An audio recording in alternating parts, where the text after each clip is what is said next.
and a humanoid robot collapsed and almost injured a technician. Live. This new viral video brings up the fear of a machine rebellion. China has opened the first robot school where human teachers instruct machines instead of people. A new study shows mild brain shocks boost intelligence, but don't stick your finger in a socket, okay? First, at least check out the article. Mysterious radio signals coming from the depths of Antarctica are defying the laws of physics and confusing scientists. In swarms of insect-inspired drones, they're ignoring sensors and flying at up to 20 meters per second, using only artificial intelligence and physics. These and other new technology updates will be in this episode. And that's what we're going to see in today's video, right after the intro.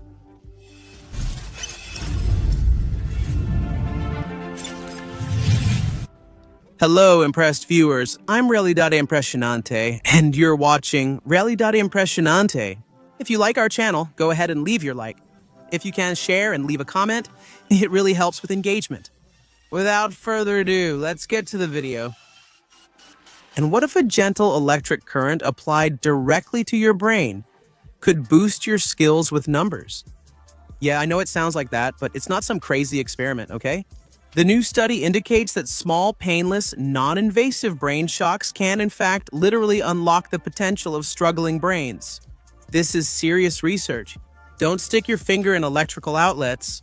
Not that you're going to get smarter, you'll just prove your low intelligence quotient if you do that. Researchers at the University of Surrey tested a brain stimulation method called transcranial random noise stimulation, which is transcranial random noise stimulation. This happened with 72 college students between 18 and 30 years old. The technique uses scalp electrodes to send gentle electrical signals to targeted brain regions. The targets were the dorsolateral prefrontal and posterior parietal cortices. These areas involve memory, attention, logic, and mathematics. For 5 days, the volunteers received 150 minutes of electrical stimulation while solving math tests. Even the scientists were surprised by the results. The secret is in the delicacy of the stimulus. The electric current doesn't force the neurons to work. Instead, it acts like a little nudge, slightly raising the activity of neurons, which naturally operate at a much slower pace. Transcranial random noise stimulation is considered safe, which makes it very different from procedures like electroconvulsive therapy. Here, there are no risks of seizures, memory blackouts, or any uncomfortable sensations. Consider the global potential. In developed countries, nearly 30% of adults have math skills, and the lack of math skills affects careers, salaries, and even access to strategic fields like science, engineering, technology, and finance. Of course, there is still much to be studied. Transcranial random noise stimulation works better in brains with lower natural connectivity, and this raises ethical questions. Should we stimulate all brains in the same way? Is there a safe limit for this kind of intervention? And what about if its use happens outside the academic environment, like in college entrance exams or even in mental sports? There is an experiment floating 40 kilometers above Antarctica. Its goal is to capture whispers from the cosmos billions of light years away. But instead of listening to the universe out there, it heard something coming from below, from the ground, right here on Earth. Very strange radio signals which are actually impossible and defy everything we understand about particle physics. I'm not talking about aliens, at least not yet, but about mysteries that even baffle scientists, which is the most disturbing part.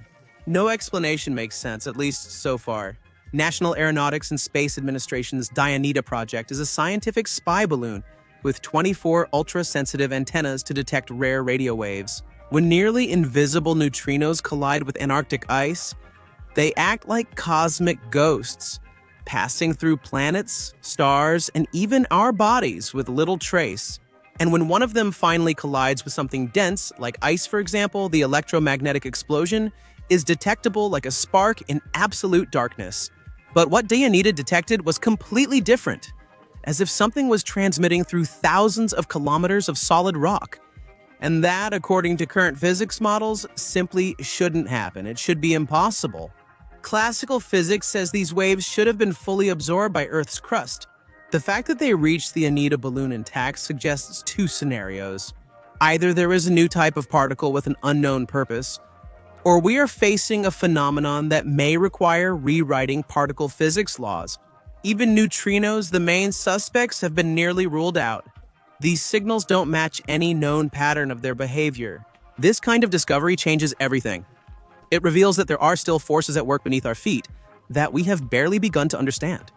Besides that, it also shows that the planet holds deep mysteries, not only on its surface, but in its very foundations.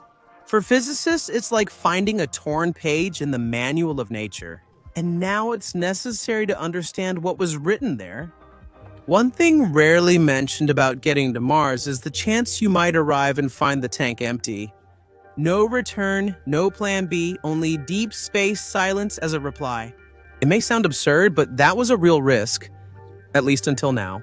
National Aeronautics and Space Administration has just tested a technology as essential as the rockets that propel us, a super space refrigerator that preserves the universe's most volatile fuels for years. Without it, the whole idea of a manned mission to Mars was doomed to failure, or at least at risk of failure. This technological revolution happens at the critical point of space travel. The storage of cryogenic fuel, liquid hydrogen, liquid oxygen, methane, supercooled. All of these are the essential ingredients to keep a spacecraft moving, especially when it's carrying something as valuable as a human crew. But all these fuels boil even in the cold of space, and when they start to evaporate inside the tanks, it's like watching slowly. The only hope of return is to disappear.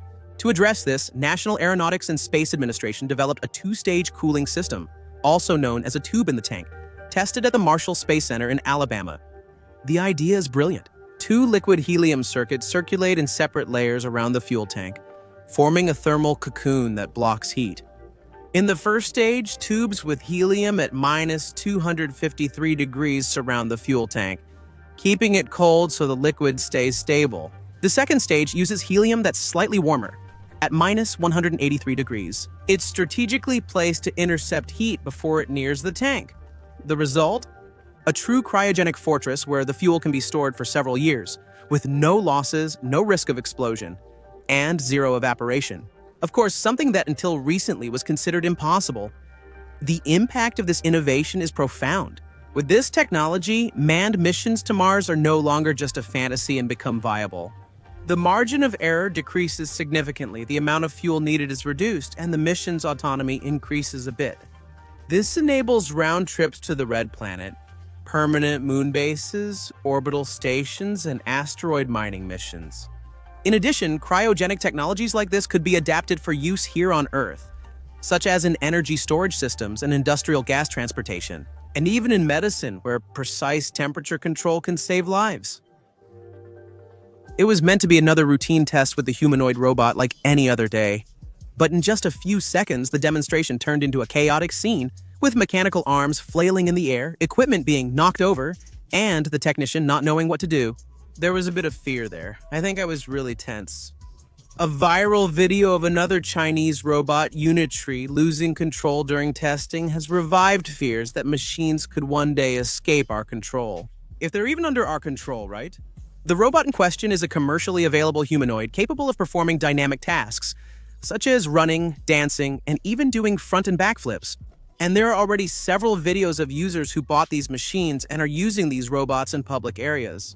It was designed to be multifunctional, strong, and agile for complex environments. However, that same strength that impresses can become a threat in the future.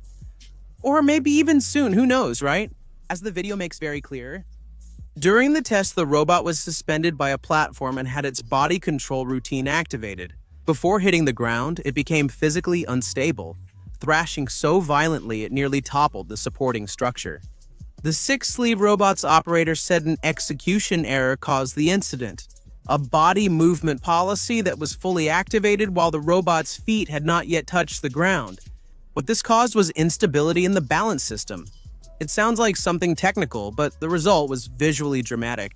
In the video, the robot acts with uncontrolled intensity and knocks over a computer, scatters equipment, and also forces the engineer to step back. He was clearly scared, wasn't he? In seconds, what was just a test turned into a scene of panic, highlighting the risks and failures in advanced robot control systems. Although the robot did not make any autonomous decisions during this incident, then this video and others with very similar scenes, even showing a robot simulating an attack on a crowd of people. Over there in China, it reignites a discussion that is quite uncomfortable. How should we deal with these machines that, even without intention, can pose a great danger to all of us?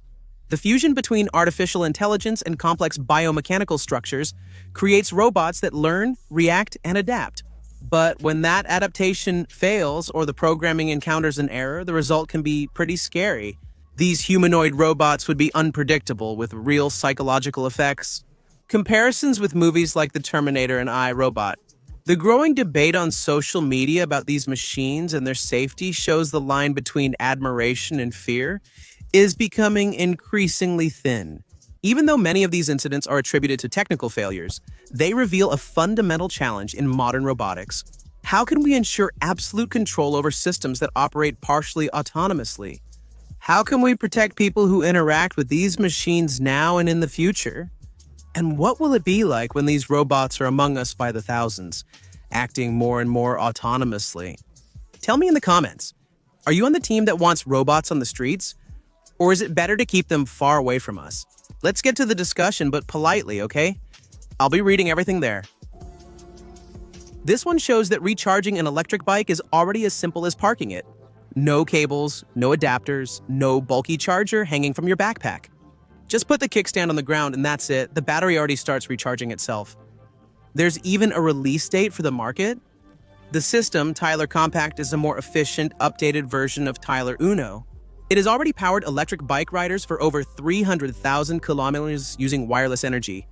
A custom mount links to the bike system, and when the battery needs help, you just need to place your electric bike on a 150-watt charging base. The magic happens through electromagnetic induction, with energy flowing wirelessly from the ground straight to your battery. The new model is even more compact. It can be installed anywhere with a standard outlet, such as on a garage floor in a company yard, a building parking lot, or embedded in sidewalks. In tests, a 36-volt 500-watt-hour battery was recharged in 3.5 hours. All of this with zero user intervention. The technology is built to be robust and resistant to the elements. This means it remains completely safe, even when exposed to the weather. Charging is only activated when the bike with a compatible mount is correctly positioned, which prevents energy loss or accidents. A single household outlet can power up to 24 bases simultaneously, enabling large-scale implementation. From public parking lots to corporate fleets, why not? And no, this isn't an advertisement, okay? It's just information, like I always bring to you. And hold on, because robots are in school, and with human teachers using virtual reality glasses to teach everything, from simple tasks to refined motor skills. China created the first public school for robots, where machines learn not only to execute commands, but also to adapt, improvise, and act with complete autonomy. The goal: develop general-purpose robots for homes, factories, and commerce. The training center, located in Hefei in Anhui Province, is officially called the Embedded Intelligent Robot Training Environment. But in practice, it's really a school for robots, a simulated factory floor where robotic arms receive hands-on lessons. The ingenious method is that the human instructor puts on virtual reality glasses and, with motion sensors, teaches the machine step by step. In one of the examples, the robot learns to hold a wrench and tighten a screw with precision. And with each gesture, the system collects physical data from the real world, not digital simulations, to train machine learning algorithms. The key difference is the frequent repetition of tasks with unpredictable variables. Each robot gets around 200 action sequences daily from human instructors. This means that it not only memorizes the movements, but also develops situational understanding. It learns, for example, to identify different types of screws, or to adapt to the environment, even if something falls on the floor or is out of place. This approach helps robots generalize learning and operate with greater precision in the real world, where improvisation is the rule to follow. Rather than relying only on artificial intelligence models from virtual environments, the center uses real-world data to power the robot's neural networks. With this, learning becomes more solid, more human, and artificial intelligence adapts to reality, learning to deal with textures, angles, and unexpected objects. And since the system is open to partner companies, each robot brings with it know-how from different sectors, such as logistics, home care, customer service, stock handling, among others. That's how it is, my friends.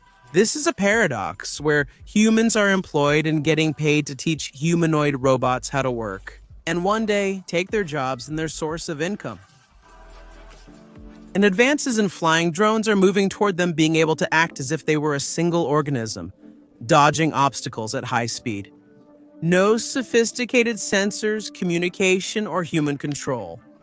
Researchers in Shanghai are inspired by fruit fly's vision. They've built a system where robotic swarms navigate chaotic environments with near-intuitive precision, using just physics, simulation, and a low-resolution camera. Algorithms inspired by natural intelligence, my friends. And the most impressive thing is that all of this runs on a little board that costs only $21. The innovation began with a simple yet disruptive idea: removing the usual complexity of drone navigation systems. Instead of dividing the tasks into mapping, detection, planning, and control, Chinese researchers replaced the entire architecture with one compact, end-to-end trained neural network. This network learns to fly using differentiable physics, a technique that allows simulating movements and feeding back into the system to assist the commands. This drastically reduces the need for real data, speeds up learning, and removes the dependence on expensive sensors. The system's camera has just 12 to 16 megapixels, a resolution so low it resembles insect vision. Even so, the artificial intelligence is able to interpret the environment and guide the drones through obstacles, as if it were instinctively programmed for this, self-organized. In other words, the drones don't need to communicate with each other or wait for orders from a central system. Each one interprets the environment completely autonomously, yet still moves in a coordinated way, as if they shared a silent collective consciousness. This ensures a quick and efficient response, even in unpredictable environments like disaster zones, collapsed buildings, or dense forests. By removing bulky sensors or high-definition cameras, the system significantly reduces weight and power consumption, which greatly increases autonomy and lowers the risk of failures. So, did you like this episode here? Thank you very much for staying with me until now. Click on one of the two options that will appear on your screen soon, and I'll see you in the next one. Thanks. Bye-bye. Foam, I'm hungry. Suggest something for me to eat. Don't mention pizza, okay? Comment pizza, pizza for humanoid robots. If you made it this far, so I know.